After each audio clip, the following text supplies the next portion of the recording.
with the Marine Marauder. Just completely, no, well, not nullified it, but in that tight corner. Now, you can see here he switched to Stargate, which Yeah, I was just probably saved noticing that. me. It's the first bit of tech he's actually done all game. Now, But I mean, this is you know, good. just going back to the point that I made earlier about, you could have gone Marauders, you could have gone Marine, but you couldn't have done any more than you did. I mean, let's just look at this. If you'd gone Factory in this game, yeah, and I tried, wouldn't have had enough time to get it out. you would have probably lost the game, right? Yeah. I If you, think my unit composition at the start worked amazingly well for what it was. I couldn't believe how well it held that. yeah, And now he's attacking again. And then I've got tanks now. right. I got tanks, and then I think in my production I'm getting um, some siege mode, and it it's I feel so much more comfortable now, and I think I actually start Hmm. spending my money and I actually mean, getting it down we've to got another reasonable repo we levels. want to show today. So I mean, Yeah, if you might want to just speed this up a little. if we speed this up and just kind of, I mean, eventually he kind of, He comes in with some void rays at the back, right. which were more annoying than effective. But I, isn't that the point to try and take? You see, I would have seen him do that, but then again, with the amount of tanks you've got there, I mean, really, you did survive that early pressure, and it. he's dead. Is for all intents and purposes, I've had both bases up, and now I'm just pumping I out mean, he's mined siege out at his tanks. main. So I mean, are we saying here really that, just to kind of keep this going?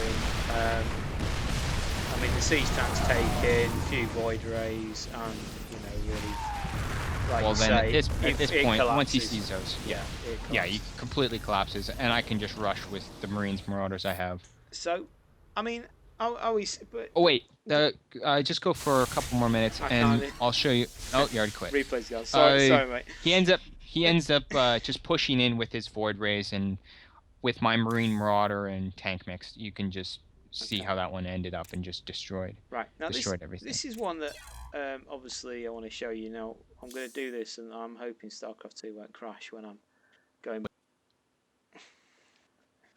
Stevie there? Yeah, I Yeah, am there. yeah. Sorry, you just went quiet.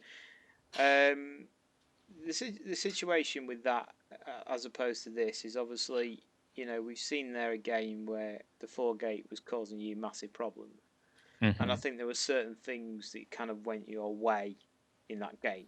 You decided not to tech up too fast. Yeah, you decided to stick to tier 1 units.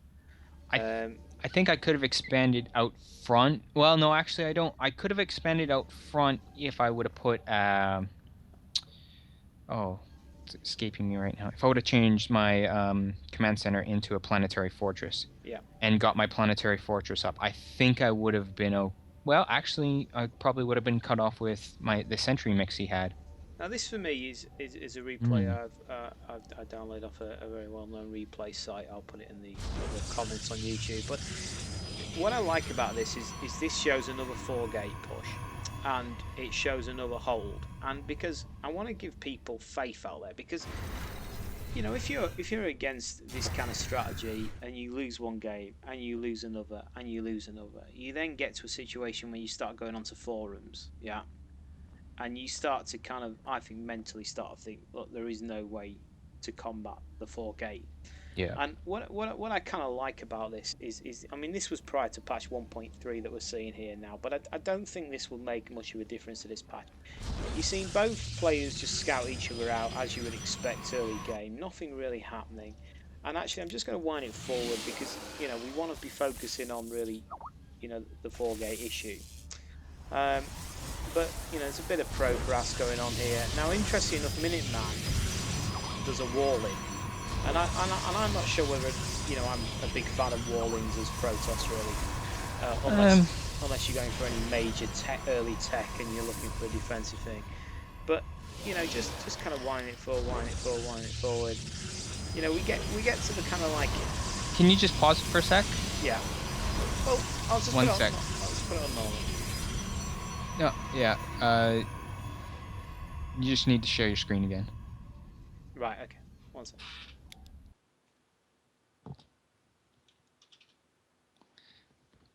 as much as I like to hear you describe it, I'd really like to see it too. Yeah, I think that was someone on. Are you seeing it now? Yeah. I think it's going to come up here in a second. There you Yeah, go. Yeah. it's coming up now. That was a communal friend, I think, bleeping us on Skype. But the situation here really is you are in a situation here where Dark Matter is going 3-gate cybernetics, yeah, and Yeah. obviously Minuteman is going pretty much 3-gate cybernetics, and I think at some point you'll see a bit of a divergence, and I think it's Dark Matter. He will go effectively 4-gate. I mean, we see, Warpgate has just finished for Dark Matter. He's just finished for Minuteman, but the main difference really here is now Minuteman, interestingly enough, cutting down, should we say, blowing up, to use an English expression, the pylon at the front of his base. So he was obviously doing that as an initial thing. I'm not sure whether I like that, but we're not here to kind of pick, but we're here really just to distinguish between someone who's gone, 3-gate, he's only putting down his 3rd gate now, and a robotics facility. And what I like about this, he's getting out the Observer, and that is going to play a massive part later game. Now, Dark Matter, of course, has gone 3-gate, and he's now putting down the 4th gateway there. You see that there, Steve, yeah? Now, here we go. We're kind of 7 minutes into, an 18-minute game. I've got no problems with people seeing the time on this because I want people to see the time on this. And I think with your game, it actually happened within like 5 or 6 minutes. But we're seeing a slow push down the map. And, sure enough, we're going to have a situation where he's going to put down a proxy pylon. Now, what's the unit count? Because this is a pretty 6 or 7, and D9 even said this in his cast the other day about having, 11. So it's a little bit later push, but I mean, still the same. You're going to expect, same idea. I mean, the issue is that Dark Matter is going to have more units than the blue, the Minuteman, because Minuteman's. I like Minuteman's composition a little bit better, but there's just 14 of them. But like, what are you going to do? The pressure here, yet again, is immense, and this is why I don't like this early Warlock as Protoss. I think the only, because he's been able to snipe now that warp gate down.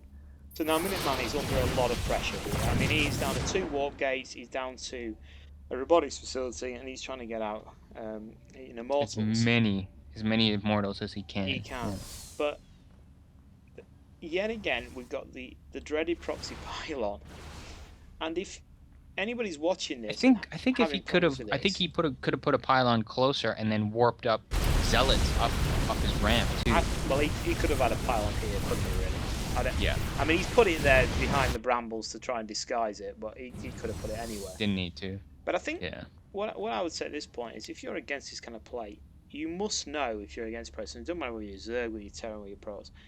If somebody's at your front door in this way, and he's putting pressure on you, there will be a pylon in the vicinity. It doesn't matter where it is. It's probably going to be in the classic places, like on this particular map. It tends to be here, or it could be more obvious, or I've seen them here. Sometimes they're here for the vision, but there's going to be a pylon. And I think in order to get out of this situation, you have to recognise the fact that at some point that pylon has to be destroyed. Because even if you were to clear this army and make a run for it up to his base, which hopefully at some point you'll see happen, if that pylon's still there, he can still warp in behind you. Yeah. So it has to go. The pylon has to die. But I mean, just to play this forward, at this point, I mean, you haven't seen this, Steve, but at this point, who would you think is going to win this game? Do you think is going to win this game? Well, I like what Minuteman's been doing a little bit better. Is it Minuteman? That's right, yeah. The blue guy. I like his composition a little bit better. He's got some Zealots in there. He's got a couple more sentry, or more sentry, and I think with the Immortal there, I think he would come out on top. I mean, the sentry play here is huge, actually. I mean, we haven't mentioned the sentries too much, but we also saw the sentry play against your Terran in the last replay. You know, the situation there is that. But if he moves out, he's dead. He's the only reason he's going to be alive is if he stays on where he is. Yeah, I think it's sometimes a case with this kind of play where you're going to have to accept that you are going to have to play defensive. Yeah.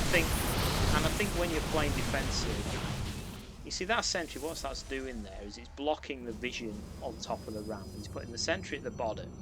By killing off the zealot there, Minuteman has no vision. You know, Dark Master, has no vision. I mean, if we see from the Dark Master cam here, he obviously can't see what's at the top of that ramp, which is pretty vital. So he's going up there. Now he can see. He's got 4 zealots. Pressure, pressure, pressure. And Minuteman holds. And no vision. And this is all because he hasn't teched, he hasn't got an observer. So I think, you know, really, what I'm getting from these games is if we can kind of find a way of holding off in the early game, then there is hope. And here we go. Colossus finally comes out. There's a huge amount of damage there. And finally he manages to break. I'm just going to take that back a bit because we did miss that. But the point is that by holding where he was able to do, he was able to... Do you want to give a full version for everyone? Yeah, it's a good idea. Why not do that? Robotics facility, managed to get that out while all the pressure was going on. Get the one Colossus out. Now the Colossus falls here. But the point is, when you look at that army now, it is starting to look a lot better than Minuteman. A lot better than Minuteman. And just to wrap this up, really, he clears that matter, and he's now able to really do that. I mean, the Mortals are very, very good against the Storms. You know, they really are very, very good. And you know, what does he just pull back?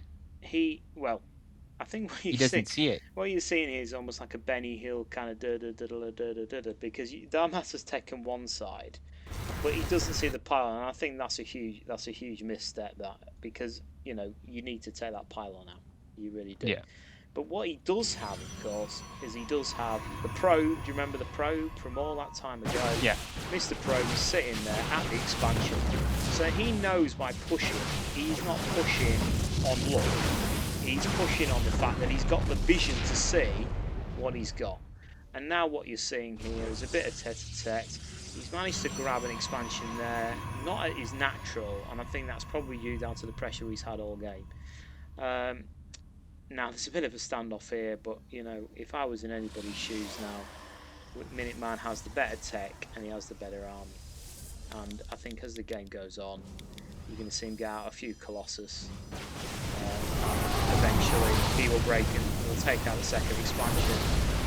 Do it. Another Colossus is in the mix. And I mean, what's interesting there, sorry, I just skipped that. But what's interesting there is only now are we on the 18-minute mark. Is his opponent able to get out anything from a robotics facility? You know, he's got 2 as well. Yeah. Which I don't like. No, I don't think he should have got 2 out. But I think he was just desperate, and you see he walled himself in. Did he wall himself in a little bit? Yeah, he did. But to tech on the 15-minute mark is you know, is a bit risky, isn't it? So yeah, I mean, especially when you've just lost your expansion. Does he end up winning? Yeah, he ended up winning that. But yeah, I think it was just a good showing of really 4-gate pressure, and we are replaying that replay. And I think what was nice about it is we were showing that there are ways of combating it, even if you decide to tech up. So that's it for today. We're going to do a few more on other kind of common problems at lower league levels. So this maybe is Banelings?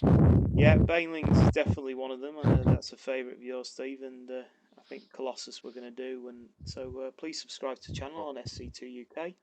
I'm Roxall Chris Dixon, and this is Canadian Steve, and we're just wishing you good gaming, really. Yeah, good gaming, guys. See you later.